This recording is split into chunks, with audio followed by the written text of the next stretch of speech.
God, and dear man, I'll take you far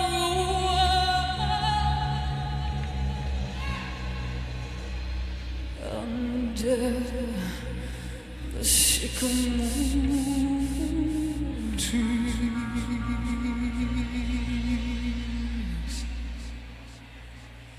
in the dark trees that blow,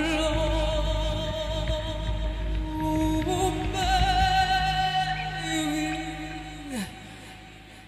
in the dark trees that blow.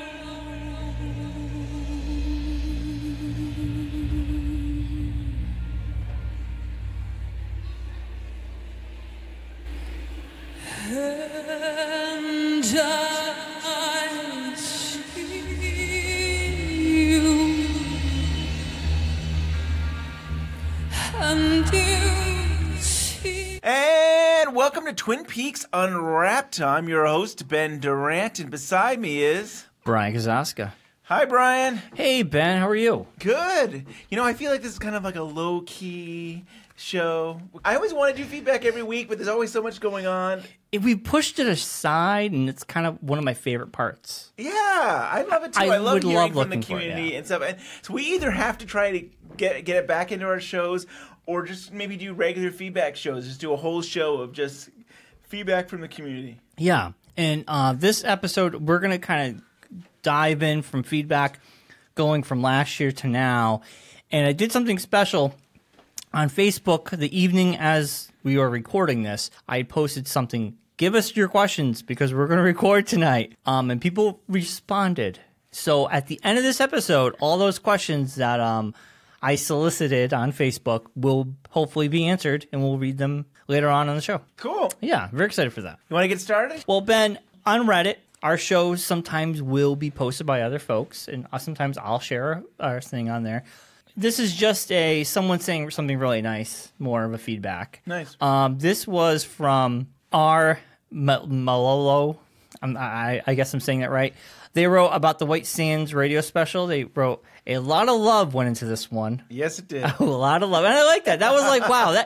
If that episode ever came out on a DVD or a CD, on the back, that quote would be there.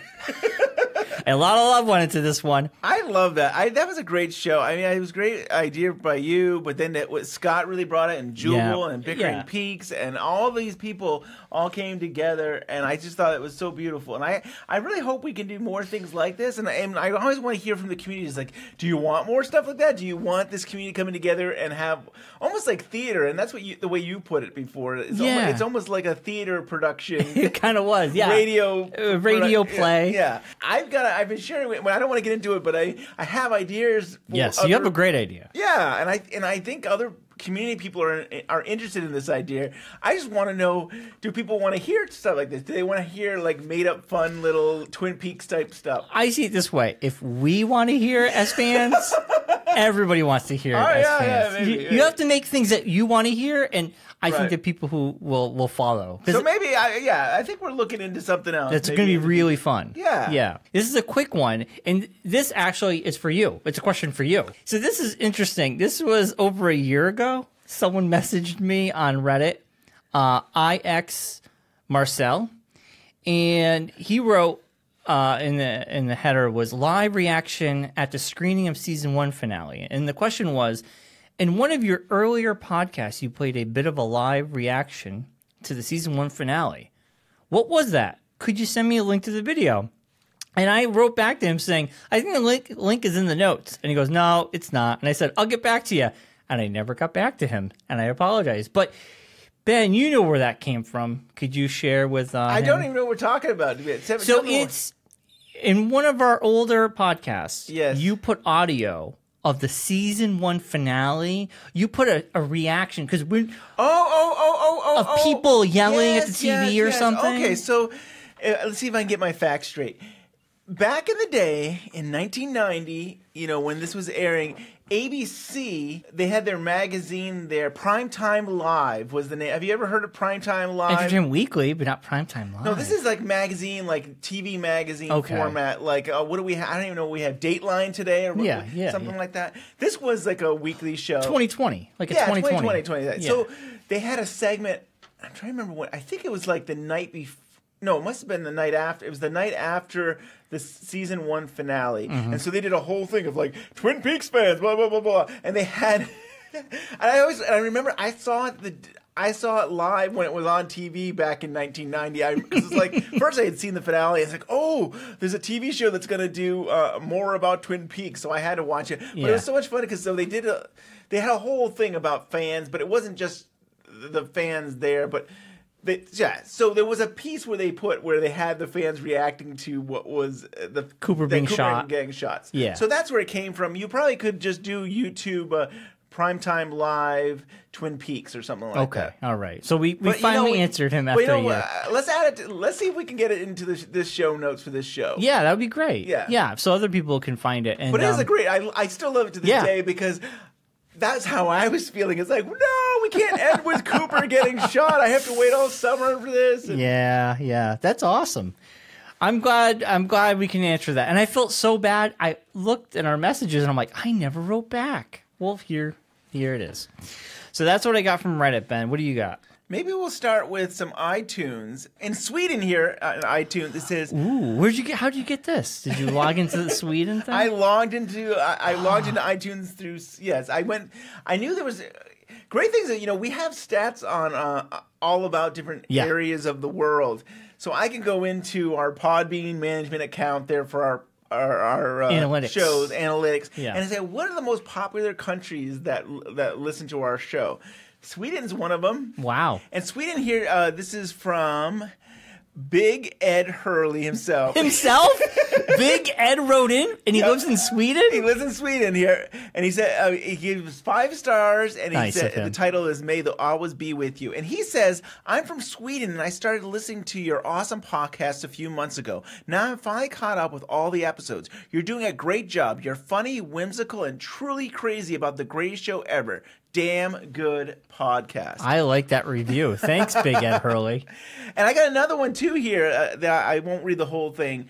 But Tommy Hag, he's from Sweden as well. And he's talking about this truly is one of the best Twin Peaks podcasts out there for the following reasons. So much extra content in form of interviews and with people and around the show, both on the outer and inner rims of the Twin Peaks universe. It's close to ridiculous. And he loves this concept of the veteran and newbie. And I think that, I mean, he says, it's been done before, but he loves it and he thinks it really works for us. And it was really nice to hear from both of those guys. So thank you so much. Especially Big Ed Hurley. Yeah, I mean, to actually hear from him. I mean, that was something else. That's something else. And thank you, Tommy Hag. He also gave 5 stars. Ah, that's very nice. Yeah. So let's do a question here. So from a question from Twitter, Melissa Bannister, and she says, I just noticed in season 2, episode 1, or the first episode of season 2, that Ronette's hospital room number is 315. I caught it right before her nightmare about Laura's death, and the camera pans past room 14. Ooh. Deliberate, I'm sure, but why? Knowing that we were going to talk about this question, I went and rewatched that little scene. So it is at the end of that episode, it's where Ronette's upset and she kind of reliving the memory of the death of Laura Palmer. Now, here's the thing: is you see this the hospital hallway, and she's right. It goes past 314, but we never see the direction that it's going in. So it could have been any one of those doors. It could have been 315. It's not really clear if it is, but it was interesting that the camera is going past 314. We could assume that maybe they're going to go right to 315, but it just goes straight on down the hallway. So, but here's something I'll say about numbers.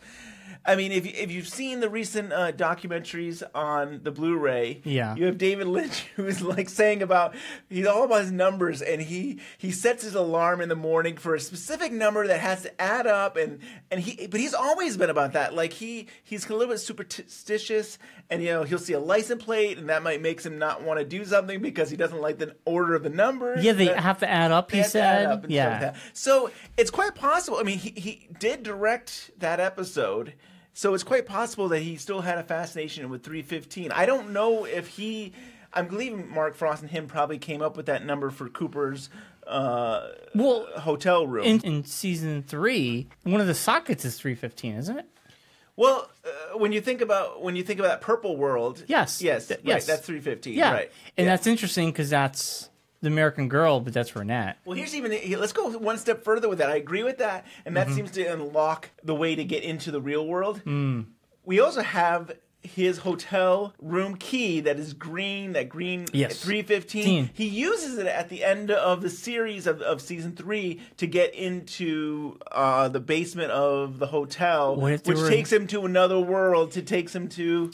That makes it even what if this is just even more dreamlike? I mean, you're entering someone's brain almost. You're entering their zeitgeist of this world. Yeah. Renette 315, and she's there right. by a roaring fire in this purple world. It's weird. And right. Mother's coming. And I don't know, it's weird. But it is funny, you're saying we saw the actress who played Renette right in the purple. Yeah. And now we're hearing from Melissa about 315. So there could be something there, right? I mean, that number is showing up everywhere. I'm rewatching season 2 right now. I just watched the episode where James gets his $12 from Big Ed Hurley. Harry deputizes Cooper and gives him a badge with the number 13 on it. But 13 in itself is unlucky, and I know, which is weird that they give him deputize him with a badge with 13 on it. Right. So Lynch is all about adding up. So 315 would be 9. I don't know what 9 means or something like that, but usually he likes to add the numbers up. But I don't know. So 3 and 1 would be 4. 13. Yeah, I don't know. It's weird. That could have been. It could have just been whatever. Remember, I don't think Lynch was as involved with that episode. With that episode, probably. That's true. But who knows? Yeah. But I mean, so numbers I are definitely cool. think numbers are important. I mean, it means something to the people that write it and develop the show, even if it means nothing to the actual story. Yeah. That was a good question. I like that. You got something for us? Yes. I'm going to go into iTunes as well. We got a 5-star review from Nananook3. Some weird names. Great podcast for everything Twin Peaks and David Lynchian. Thank you, guys. I wouldn't listen to anyone else. That's very nice. Yeah. And we got another 5-star review from Audio Hub. I enjoyed the interviews and following them into the weeds in Twin Peaks. And I only mention this comment because, Ben, you always say some people don't like to follow us into the weeds. Yeah. Well, it was way back. I mean, when we first started, somebody sent us a comment and said they kind of enjoyed it, but we go way too far in the weeds. And I guess I could take that as an insult or a complaint about us. But I actually kind of take it as a badge of honor. It's like, yes, it's a compliment. We're unwrapping Twin Peaks, and we will go as far. We'll go layer after layer, and it doesn't matter how deep we go. I mean, I enjoy that. Yeah. And I mean, that's the reason I read it off, because I remember last week you're like, I like going to the weeds, and there's someone saying yes. Go. Right. Also, for iTunes people, as of today, our iTunes problems are now fixed. Knock on wood. Knock on Josie in the wood. It was just an issue. We don't know what really caused it, but we got it fixed. So we're hoping we'll be fine here on out. So thank you for the patience. Thank you for letting us know. I think that's cool that people sent us messages saying it's not working. You care. People cared enough to let us know, and I like that. That's awesome. Yeah. You got any more? You got another question? Sure. So on Twitter again, Barefooter, we've been having come back and forth where Barefooter has been asking questions and I've been responding. And I said, I know we have this show coming up. Let's save this question of yours for the show. So the question is, any theories why the ring to Dougie, etc., this is in season 3, was placed in the stomach of Briggs's corpse? That's a good question, because when we were in New York rewatching it, we saw that episode, and a part of me was just like, yeah, why was that ring in his corpse? I don't know if I really get it. Because they throw it away like it's not a big deal. Like, Gordon's just like, like they didn't really care. Yeah, he missed. I just think he missed the clue. I think he just missed that clue and didn't put it together. Like, they should have followed up to figure out whose ring that is. Yeah, it's a Dougie Jones, and they're like, right. Right. Yeah. And they didn't put it together till some time later. Yeah. So here's what I'm thinking about this. Yeah. We know from The Secret History of Twin Peaks that by the end, Major Briggs actually did meet up with Cooper, but it was, the evil Cooper. Yeah, but yeah. he was working on something, and he was putting things together for a plan. And then we learned in season 3 that he actually was working on a plan. I mean, he was working with the school teacher, and I think she was the librarian. Yeah. So he's working with me. He's got a plan. My theory or my belief about this whole thing was that he actually knew about the scheme of what the double of Dougie was. So he knew about Dougie. He probably knew his life was in jeopardy. Here's another thing that's interesting, that timeline. I want to believe that Major Briggs died maybe a few days after season 2. Mm-hmm. Like the real Cooper goes into the Red Room, and it's probably only a few days later, and then he dies. And I think it's pretty much said that in season 3 by Bobby and stuff like that. So what's happening is Major Briggs is able to go into other worlds, and he's able to go into the future of 2017, and that's most likely had interaction with Dougie. Okay. And maybe he knew his life was in jeopardy, and part of his plan was like, if I eat the ring, then that'll help them figure this whole thing out. So I think he's leaving clues for his son in that little piece of paper. Mm-hmm. He's trying to leave clues all over the place for them to help it. And I think he thinks part of the whole thing is, I still think Mr. C was planning this all out to stay there by keep making a duplicate version, another version of him so he could stay. Yep. And so I think that Major Briggs purposely took the ring and swallowed it and stuff like that. Yeah, as part of as a way to then lead it back to Dougie. That would have been cool if we got that scene where Major Briggs runs into Cooper, Dougie, and somehow gets his ring off his finger and swallows it. Right. Well, here's another fascinating That's an odd... Here's another interesting... If I remember right, when we see the real Dougie, we're not talking about Cooper Dougie, we're talking about the real Dougie. Isn't he wearing the green ring? He's wearing the owl ring. I'm pretty sure he's with Jade. And so the other question is besides him losing a ring, how did he gain this ring? Like, when he manufactured, did he automatically just have the ring with him? And I forget if it was like how many years, if it's been 7 years or how many years he was with Janie. Yeah. But it's still kind of like, how did that ring actually appear on him? So he loses a ring, which I think Major Briggs swallows, and then he gains a ring, or... Okay, here's a what if. What if somehow they made his wedding ring the owl ring, except for him, he didn't know that. Like, he just thought it was his wedding ring. Briggs eats it, puts the owl ring on him. Maybe he was so dumb, he's like, oh, that's a nice ring. Or maybe Janie would have noticed, too. It's like, what are you wearing that ring, green ring for and stuff? It's weird. It's weird, but that's my Can't theory. think too hard about it's just it. that, like, it makes sense to me that Major Briggs purposely swallowed it in the hope. He probably knew he had very little time left, and he was going to get killed. Yeah, and that this would maybe lead back to this whole thing. Yeah, and, like, you do wonder how would he run into Dougie, because Dougie is Las Vegas. Las Vegas, close he's in to Las Vegas. But still, that's still over there. It's not like he's too far away. He's all on the same coast, kind of. Kind of. It is interesting how that one clue Cole and them just ignore. It's odd. I mean, I think it's as a writer, as the writers, I think that's I want to believe that's purposely the way of being like, oh, we're so close to finding Cooper, real Cooper, and then they just throw the evidence away. So yeah, I mean, they were slow. They're a little slow. A couple things where they takes a day or two to find out about the fingerprints and realize they're backwards. The DNA in the cup. Yeah, they were just kind of like, oh, you're right. That was a great police work. It's like, oh. Good stuff. Good stuff. So on YouTube from Nathan, and he commented on our JC show, which we did not too long ago.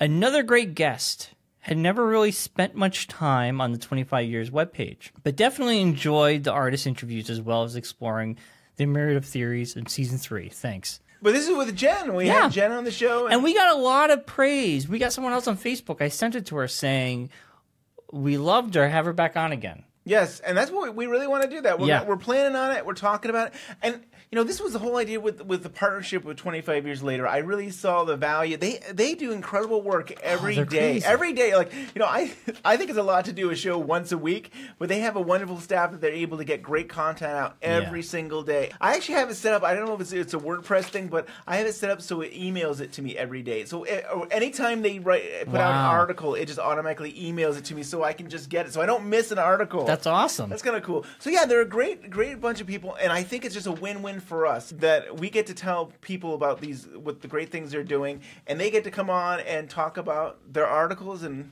yeah, I think it was a great idea on your part. Like you say on Twitter, listen, read. Yeah, it's kind of cool. It's like we're multimedia. Read and listen. You read the article, and then you can also get to listen either the same article or you hear about more about it. And so it really is a win-win. Yeah, definitely. What do you got for us, Ben? Canada iTunes. Ooh, Canada. Ben and Bryon and Twin Peaks Unwrapped are a gift to Twin Peaks fan community. They're solid interviews and always get amazing guests, which set them apart from many of the other podcasts who don't do interviews. That alone is a reason enough to tune in, but they're huge fans on top of everything and are active and very gracious and giving members of the community.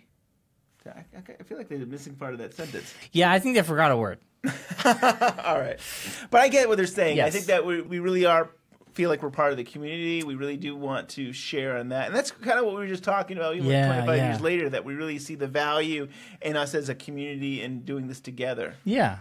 Yeah, I think that's when we started the show, it was sort of like we welcome everybody, and we want to be part of everything. We want everybody to be a part of us. And I think that's something we've always held. It's sort of like a mantra of ours. Yeah. In a way. Yeah. I mean, what is that whole idea that you're stronger together than if you're divided and stuff? It's so true. It's like, we actually reached out to Joel first, but I think the first one that aired was Brad Dukes. And to have Brad Dukes be a part of this and then have Joel, who does his own thing, come be a part of this. And I think that's where it all started. And we just grew from there. Yeah. I didn't mention who that last person was. I'm sorry I didn't mention who was that was Cooper Boomertop. Thank you, Cooper Boomertop. I don't think we needed to say the name then. From Canada. All right, but you also have in the UK, on iTunes, another 5 stars. We've got the John Fenn. This is my favorite Twin Peaks podcast because they sit and talk about the show like my friends and I do. It's not too heady and philosophical, which I also like. Those types of shows are fine too, but not as bingeable as this perfect podcast. That's cool. Yeah, that's a good one. I like that we just banter, and maybe we don't go as deep as some other people. Or sometimes we do. It's a good mix. I think definitely when we have Joel on and we have some people on, I think we really do get deep into it. And I love those shows. Yeah, but I also like that we can just lay back and do a feedback show like this.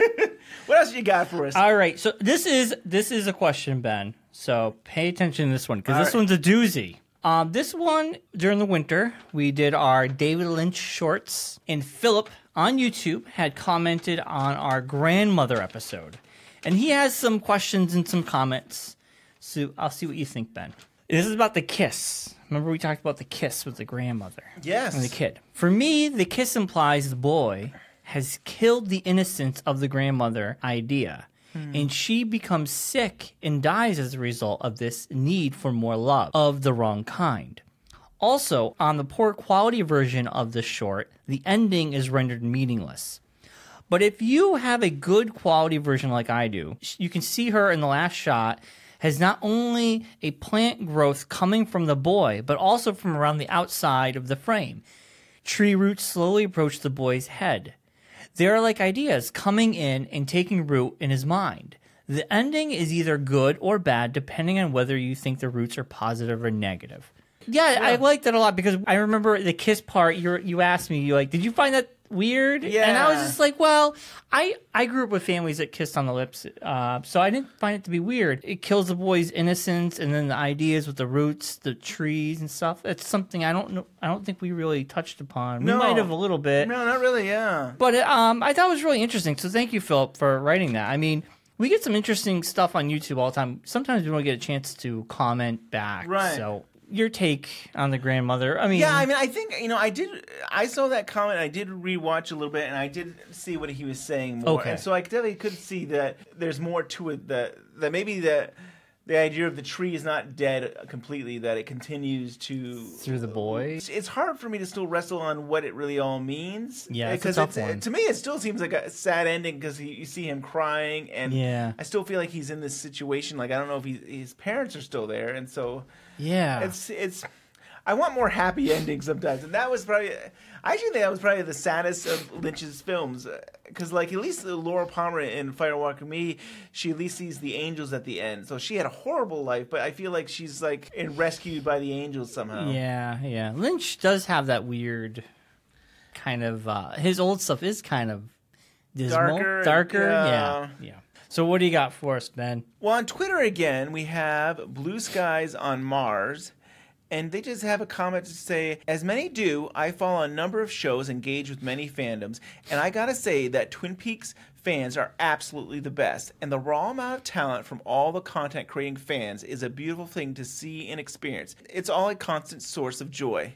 So I think that's somewhat to us because they were replying to us, but I really think that's about the whole community. It is really in something else. Yeah. Our community that we have. Yeah, definitely. It's very nice. And I like how my handle was in there, too. Damn fine Java. I always forget my own handle. I have one more comment and question. Kodoma about our Rabbits episode. Oh, how Rabbits connects to Inland Empire. Think about it. We have a cast playing out a script. We discover there's something inside the story, that the leads are actually dead, and everything seems to form some sort of cynical curse of trauma that folds back onto itself. See where I'm going here? I don't know. That's an interesting take on that. And Inland Empire was that way. Inland Empire was interesting because you had was it a record, and you had the radio, and then you had TV, and you're using all these mediums, and I appreciate that. And they're using the Rabbits, but I'm always just been so bugged because. You see it one way through David Lynch's website, and I took it in where there was multiple episodes, and to me these rabbits were real and they had their own world, and I feel like there was a darkness outside of this world. And then to bring it into Inland Empire, it's kind of like it's not their story anymore. It's the outside world watching them, and I don't know.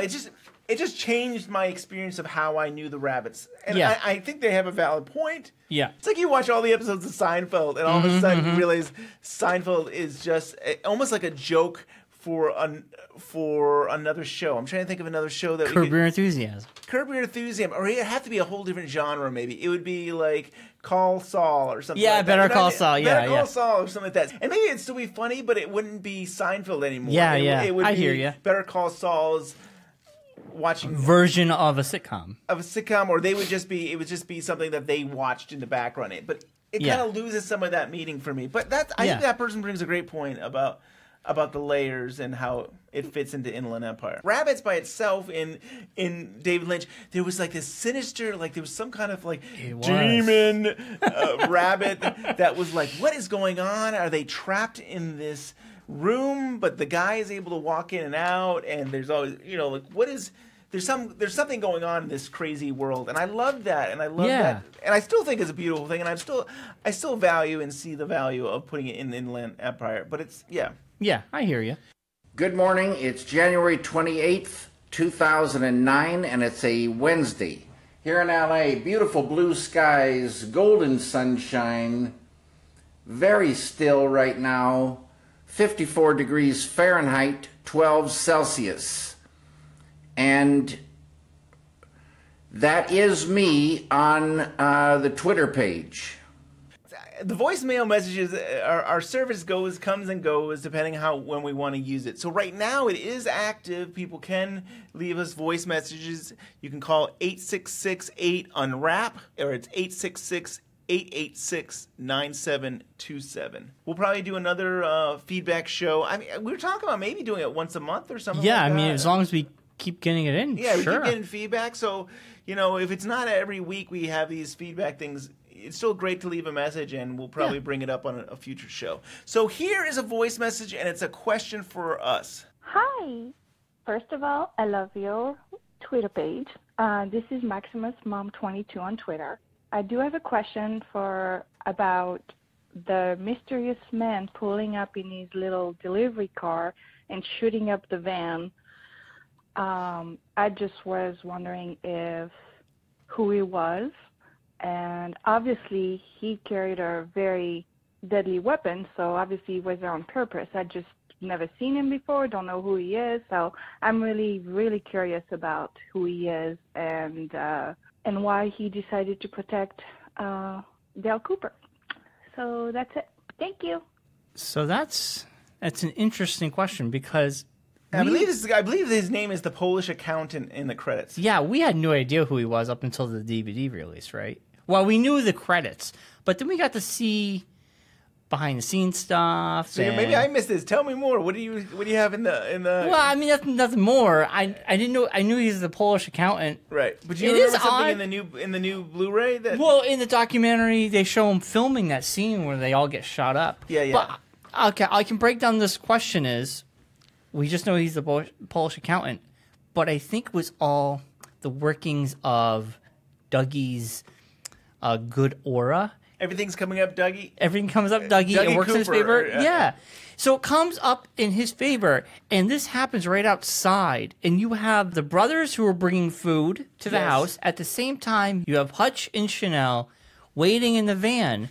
And you have, I believe, the FBI. And you have the FBI who are waiting in their car. And it's weird because Chanel's constantly eating those chips or the corn chips. Corn chips. And she's edgy. And they're going back and forth with banter. And they're kind of parked in front of someone's driveway. And he shows up. Hello. You're in my driveway. We're not in your driveway. We're not even close to your Damn. driveway. Damn. Asshole. Go Damn. yourself. I move car. Why does the accountant have firearms? Does he work for Mr. C? I mean, I don't know. I don't. We didn't see him in the Mr. C stuff, in their little compound. But it's interesting. Why did he have firearms that way? So I have a couple things to say about this. So I probably have three different ways of looking at this. Originally, I was like, could there be a connection with the guy and the glass box? Like, you have that photo of Mr. C and he's near somebody and he seems like he's bald. But the more I've looked at that picture, it doesn't seem like that's the same guy. No. But at one time I was like, I think they both wearing glasses and I think they both are bald. So could he be just the guy with the glass box? That picture there of Mr. C. But I don't. The next take which is closer to what you're saying is, it seemed like Jenny E was saying how, what kind of world do we live in now? What kind of world are we living in where people can behave like this, treat other people this way without any compassion or feeling for their suffering? We are living in a dark, dark age, and you are part of the problem. And it seems like that surrounding area maybe is a little more violent. I mean, it's not as bad as Jade and Dougie's area, but I still kind of think that people don't trust each other anymore, and it seems like more people are tense, and that maybe this guy really is just a nobody who carries a gun because he's stressed out all the time and he feels like the world's out to get him. Yeah. And that seems like a lot of those characters in Twin Peaks are like that. They're very high strung, and they're not. There's a lot of bad people too. And then the other take is he works for Mr. C, and Mr. C is all about cleanup. He's all about okay, I'm gonna get this guy in Vegas, Mr. Todd here, to do a job, and if he doesn't get the job, then I'm gonna have Ike the Spike clean it up. And then we're going to make sure Ike the Spike, they'll take him out. And then Todd we have to get rid of, so we'll get Chanel and Hutch to clean up that mess. So I almost feel like we could look at it as Mr. C is kind of okay, I've used them. We're all done with Chanel and Hutch. I'm going to get somebody to take them out, and he's going to come by and finish the job. So, and because I don't know if Mr. C would have known that... I don't know where he would think Dougie Cooper is now, because he's in the hospital now for being electrocuted. But when you really think about the actions of this guy, he really just seemed to be pissed off about his driveway. Yeah. And Chanel there just didn't want to move. If they had just moved an inch, there would be supposedly there'd be no issue and stuff. It really could be that it's taken me months to come to this conclusion that it's quite possible he's just a nobody that was really annoyed that they were blocking his driveway. And is it a take on how, if this happened maybe 20 years ago, they would just come out and have fisticuffs or yell at each other, but we come to the point where everybody is at their breaking point, right? That you will just go right to the gun if you have one, even if it's a minor move your car. Right. And I still sometimes wonder if... are these issues that Lynch has? Like, does Lynch get annoyed that like he will go to into his driveway and there's somebody that's way too close to his driveway? Because I love, my favorite film, Lost Highway. I just love that whole thing about reading your car manual. Do you know how many car lengths it takes to stop a car at 35 miles an hour? 6 car lengths. That's 106 feet, mister. If I had to stop suddenly, you would have hit me. I want you to get a driver's manual. I want you to study that mother. And I want you to obey the goddamn rules. 50,000 people were killed on the highway last year. Like you. Beating the heck out of them because you didn't like the way they were driving. Yes. And it goes back to Dumbland. It goes back to Dumbland where the guy is just pissed off because there's noise and there's annoyances. Yes. And it's almost like Lynch's worldview. Like maybe he gets annoyed easy. Right. And I think with TM and really he finds ways to try and stay calm and relax. And maybe through art he gets his frustration out. Yeah. What was going on in your life where you thought you needed to do something? I'll tell you, I had it made. I was right in the middle of my first feature, Eraserhead. I had all the equipment I needed. I had people helping me. I had it made. And this thing, I should have been very, very happy. But there was something missing. There was a thing missing. And my sister called out of the blue one day and said she started transcendental meditation. And I heard a change in her voice. What change? A happiness, just a beautiful change in her voice on the telephone. And what she told me about it, I put with what I'd learned. And I said, that's it. That's the one for me.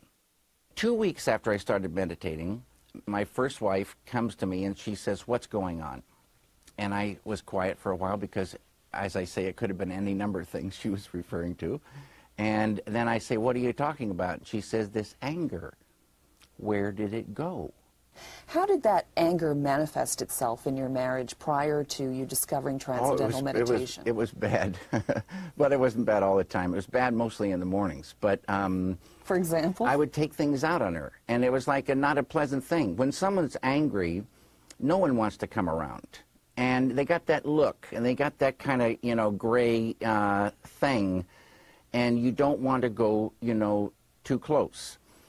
And this is a poison for that person, and it's a poison for the environment. Any more questions before we dive into the Facebook questions, Ben? What do we got left? Jamie's always sending us emails. I love him. Yeah, he's so cool. And I know he sent a recent one, and he was just talking about how, he had just watched the season 3 for the third time, and he knows new stuff, and he loved the mystery, and there's a part of him that just didn't want things to be solved. He likes the fact that you kind of figure these things out. And I think that's what a lot of us Twin Peaks feel. We feel like that, we don't really want all the answers. We like the mystery of it. So he was just sharing that with us that I think he said the only thing he didn't really care for was the Las Vegas, Viva Las Vegas cover. Yeah, he said you lose the awful Viva Las Vegas cover and give us more Red and Leland. I do agree. I would have liked to see a lot more of Red and Leland. Yeah. I mean, I think Red and Leland were two of the big missteps in this season 3. Right. And he says he's agreeing with JC on this. Yeah.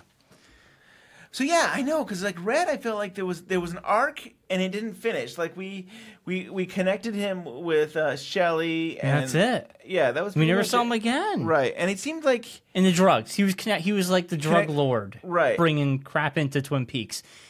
But why give us so much of this weird character and then you never see him again? I still want to believe that maybe there's deleted scenes or something. I don't know. That may be for the 4K release. Yes, 4K release. Never before scenes.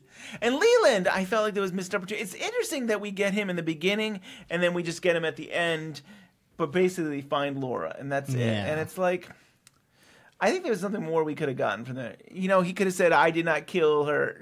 Yeah. That would have been great. So, Ben, let's end this off with our Facebook comments we got today. Very nice of everybody. Some interesting stuff people wrote. Rachel writes, I would love to hear a panel discussion with a deep dive on different theories on the conclusion of season 3, now that there has been a few months to digest, or on Mark Frost's latest book. I feel like you guys did something like this right before season 3, but can't remember. There's so much talent and creativity in the TP community, and it's great to get a few people together at once to discuss various topics. And then our friend Lindsay wrote, that would be so much fun, and Ben and Bryon are the guys to do it. And then Rachel wrote, yes, definitely. And that's something we haven't done in a while, is to have a panel. We had this service where we could talk to many people, but sometimes the more people that on this service, the worse the quality got. It was bad. Yeah, so I don't know. There's other services out there. I mean, we could revisit these other services. It's always... Technology is funny. We both Bryon and I have experience with technology, but it's still trying to work with podcasts, and everybody has different devices, and everybody. It's tough. It's tough, but I would love to see that again. I would love to have a group of us to talk about something together. It would be great if we were all at a place that we could do a panel discussion like we did at the Roadhouse in person. Yeah, that would be ideal. Right. And we've done. We've also, when we went to Great Southern, we did something, and we've done. Yeah, it would be nice if we could find some people that are local that we could get together, and that would be kind of cool. Yeah, I mean, we already have one person who is local. Yeah, JC there. JC, and maybe we get a few others. That would be interesting. We can do something like that. Yeah, something to think about. So thank you for that, and that's something we're going to consider for 2018. Lindsay and Rachel, thank you. Next, Henrietta wrote, I would love to hear the panel's answer on, did Laura Palmer die? Yes, I would like to hear the panel discussion about that. Did Laura Palmer die? Do we need a panel, or should we just talk about it now? Well, I mean, I think me and you have discussed that. Okay. I mean, I'm in the zone right now that Cooper tried to change a past, but it didn't. Laura Palmer is still dead. That's where I see it. I guess I'm not there. I don't think she died now. I don't know if she died. Wait, I thought you were like, no. You changed. Wow. I don't know if it's the Blu-ray or what, but I do question. I still haven't rewatched season 3, so wait, I don't know. My thoughts are still what they were when I first saw it. I think Carrie Page is just an alternate universe where she's hiding, and and I think Laura Palmer died. Is Carrie Page the continuation of the living Laura, or is she? I think she's a subconscious version of another dimension of Laura Palmer that's hiding out. But is it the living Laura Palmer that was like in the woods with Cooper, and then she went to this place? I have a hard time believing the ending final dossier. Yeah, I know. I don't buy it because you're basically erasing everything. All of Twin Peaks. All of Twin Peaks. You're erasing season 1, season 2. You're erasing Fire Walk with Me. Yeah, and I don't know how I feel about that yet. Yeah, that's a tough one. So I mean, I keep thinking that like they have to give us a season 4 just so that they can say, "Oh, we're just kidding." That's not how it ends. It's sort of like that first episode of X-Files for season 11, which Scott and myself talked about when he was on. It kind of like negates all season 10. I love it because I didn't think season 10 was very good, so I'm very happy with that. I don't like the mythology, but I like the standalones. They've been really good. I like mythology. I think this season has been a good mythology season. I think this has been the worst mythology. It's like back it's bringing back to what I loved about the mythology. I know. I like old mythology. I'm kind of cringing watching this week's episode with William being involved. I'm looking forward to it. I'm like, no, I just want give me back another Monster of the Week. No, give me some mythology. Oh God, it's gonna be a mess, Ben. I like messes. I don't mind. I'm glad we don't agree on it because it makes it interesting. All right, so here we go. We're gonna move on from X-Files. We gotta wrap this up. We got Lindsay. Lindsay writes, something I've been thinking about again today is Audrey's role in season 3. Some people still believe she's a peripheral.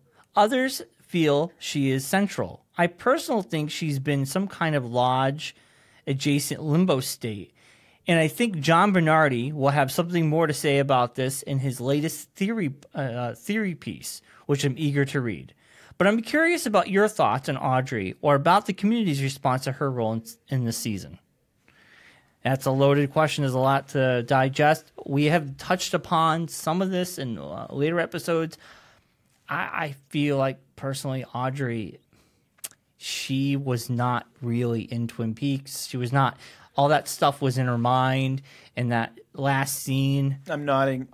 Gave us this. She's maybe in the mental hospital, right? Yeah, I mean, yeah. I feel like so many of the characters in the Roadhouse seem to imply going nuts, and in the road that maybe she was in a mental hospital. And Mark Frost's book, The Final Dossier, he hints at a mental hospital, that she was there.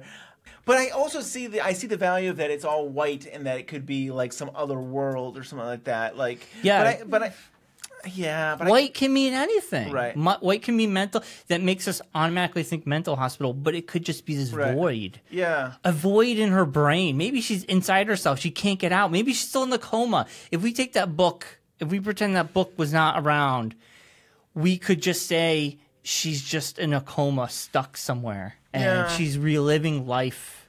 Right. I don't know. There's so glory many days. Yeah, but we also do know from season 3 that she came out of her coma because she gave birth. That's true. To Richard, and we figured out that you could actually give birth. It's still you could. Yeah. But I think in the book it says that she was awake. But in the show, I don't think they mention that at all.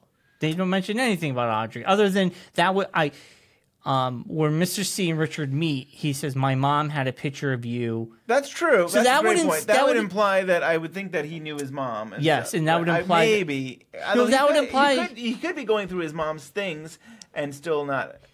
That's true. Well, he said there's a picture of you in the house. Yeah. So that could imply that at some point she was awake, and or that the stuff she had a picture of him before while she was still in the coma, and he had to sell everything for drugs.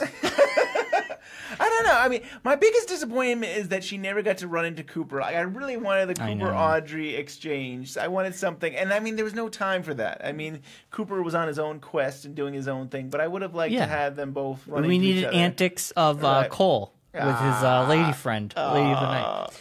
So do we have time for 2 more real quick? I guess so. And we'll end this up. Nick writes, did you know that in part 2 at the end, when Sarah is watching the animals, the last shot of her zoomed in, you can see one of the cameramen in the left window behind her on the wall? I did not get to go back and look at this. I saw that question. I didn't get around to checking it. It's funny because when it originally aired, I think I tried to rewatch it a couple times. Like, I wonder if it's going to be a Bob moment. Me too. I think we all did. Yeah, we're kind of like, is there anything in the mirror? And I didn't see anything. And I remember rewinding it, fast forwarded through my DVR, and I did not end up seeing anything. But I kept on thinking, is there going to be something in there? You know. And Nick, I just want to say, even if we saw the camera person, that we've been in that space, it's very small. It is very small. I mean, for to have a whole crew there. Yeah, I mean, I'm been surprised. At the house. Yeah. We've been at the actual house. It's very small in there. And this is the last question from Rob. He writes, trembling arms in the first season, an arm gone tree in the most recent. Jerry's appendages are chatting with him. Numb arms from Laura to Tulpa Dougie. It's not just the ring. So what is it? And why is it? Interesting. The arms. You have the woman with the shades. Oh yeah, shaking. Right. I want to say it's episode 27 in. And I think Cooper. He did shake too, right? He shakes. Something is happening. So and even Bob, when he comes out, you see his arm come out of the Red Room, Black Lodge, and it's shaking as well. So it's. I think that the director had talked about that in a commentary. I think from the season 2 DVD, and It's I can't think of it doesn't matter the name of the director, but his son is very famous. Oh, the Gyllenhaals. So Gyllenhaal, the director there, talked about that he added that whole idea of the shaking thing because he thought it would make it seem more intense. Ooh. So that was, I think he got permission from Lynch, but it was really just his idea of he thought that would make this conclusion that something was happening, that something's off and stuff like that. But I'm sure that idea continues as they told their stories, because I think maybe in the Laura Palmer Diary we knew about Laura's arm going numb, I think, and then we hear about Teresa's that happening in Fire Walk with Me, and so there was this whole thing about hand and arm, Mike, he's missing his arm. Right, Mike's missing an arm, and we learn in Fire Walk with Me that the little man from another place is the arm of Mike's, and then he cut it off because it was evil and stuff like that. That almost makes you think when people are shaking their arm, that it's like a phantom. It's like a phantom thing. Like they're almost feeling the pain maybe of that arm. Right. People have that syndrome when they lose an appendage. They have the phantom feeling that it's there. But what if this energy is in the air and it affects people's arms because that's what it was? Right.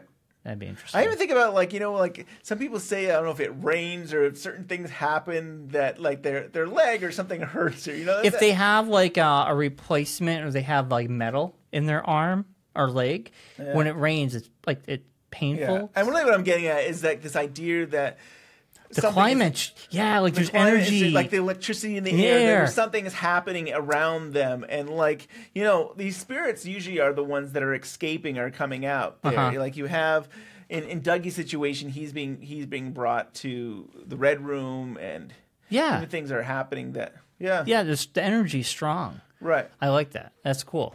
So thank you for that question. Thank you everybody who wrote kind things on iTunes and Twitter and Facebook, and who emails us, Jamie and everybody out there. We do appreciate it. Yeah, that was really cool. It's great to hear from everybody. And thank you for sharing. You can continue to share on iTunes. Leave those 5 stars. Give us those reviews. I think we're only a few numbers away from 100 reviews and likes. And I was actually, you're reading my mind, because I was going to say, I wonder if we can get 100 reviews on iTunes by February. Right, and this is U.S. I know that it's different in other countries, but I guess we're talking about U.S. iTunes.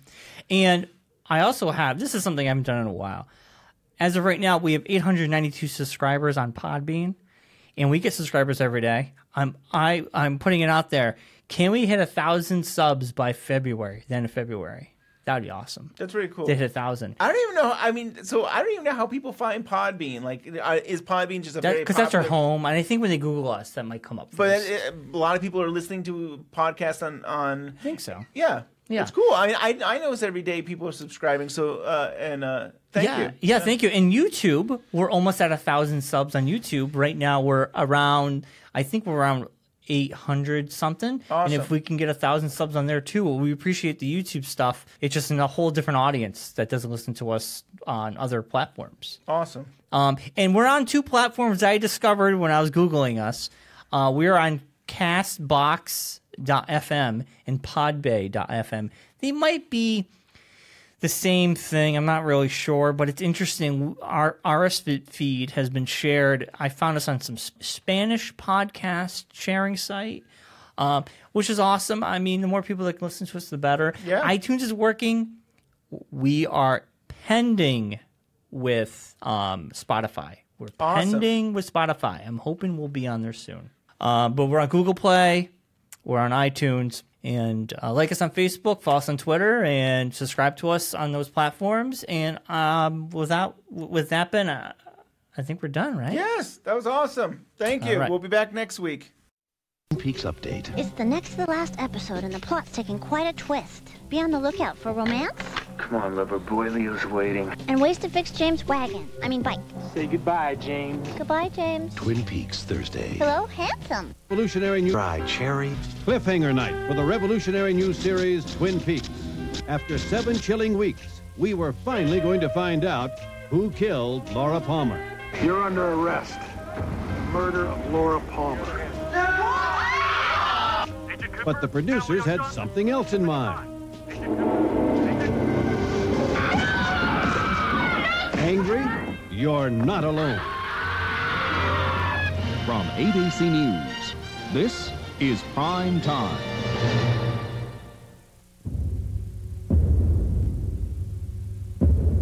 This time last night, about 11.5 million Americans were watching the show you're seeing now.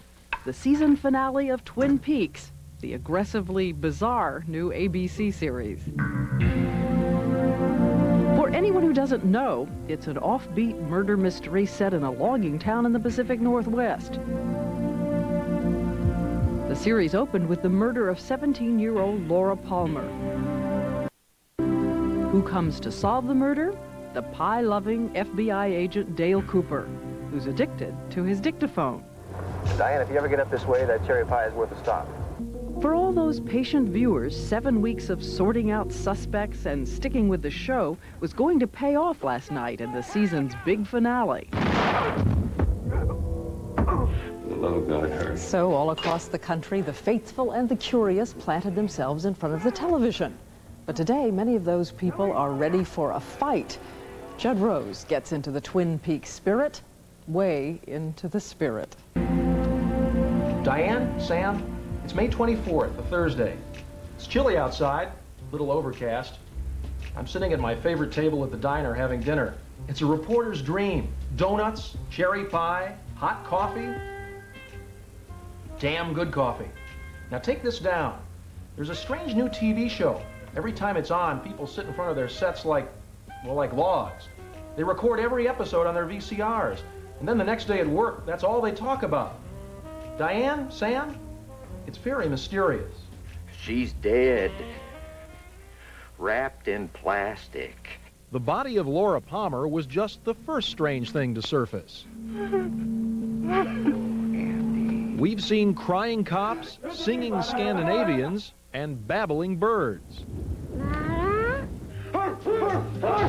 Then there's the kid who howls like a wolf, and the lady who talks to her log. One day, my log will have something to say about this.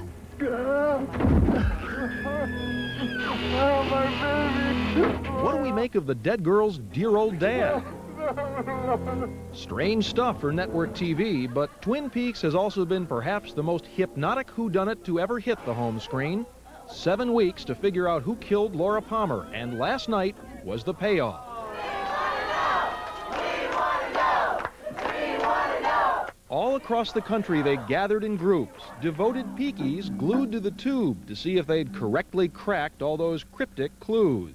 Who killed Laura Palmer? The receptionist. I think it's Leland. I think it might have been Audrey. I think the butler did it. The tension was so thick, you could hear the jelly dripping out of a donut. And then...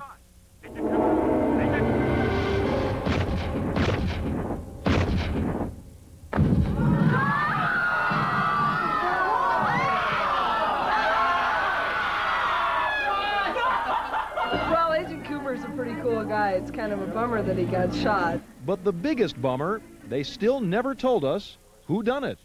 I'm angry. I feel used. I feel like we've been kind of gypped. I mean, here we were going through all these weeks hanging on for this, you know, and they don't tell you anything. Are you quite finished? Now, it may seem unfair, but Twin Peaks didn't become a pop phenomenon by following the rules.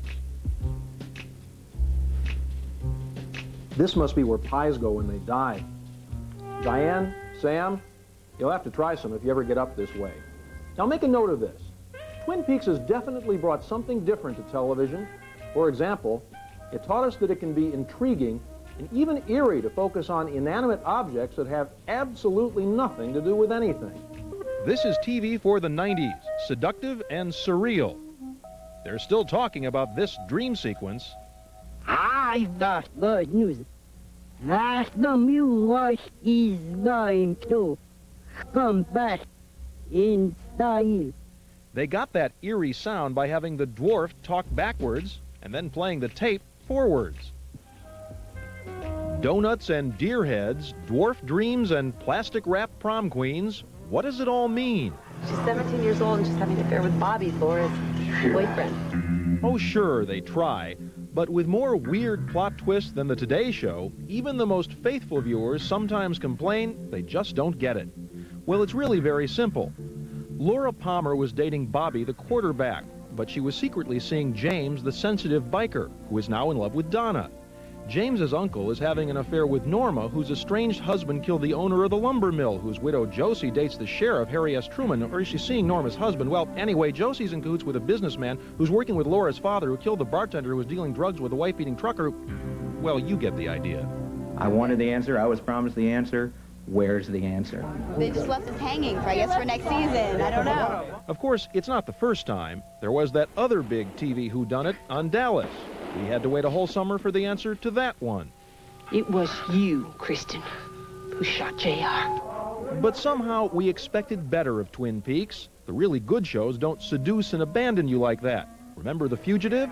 We hung in there with him all those seasons and finally got to see him catch the one-armed man. And after they messed up Moonlighting, we didn't have to tell off Dave and Maddie. In the last episode, the producers did it for us. But can you really blame the audience? A case of poison ivy's more fun than watching you two lately. Now, Diane, Sam, take all this down. It's not fair to ask the same question week after week and then not answer it. It's a tease, a cheat. There is a theory that the network doesn't want us to know, that they want to keep stringing us along until fall. Well, I don't know about that, but I do know that I have my duty to perform. I happen to have found a copy of the script, and I know the answer. The person who killed Laura Palmer is none other than...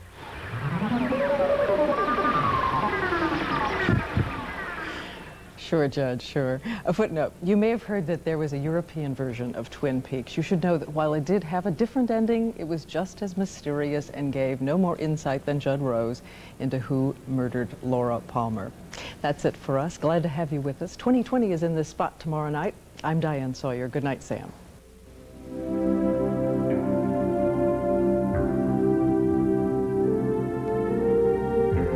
This has been Prime Time.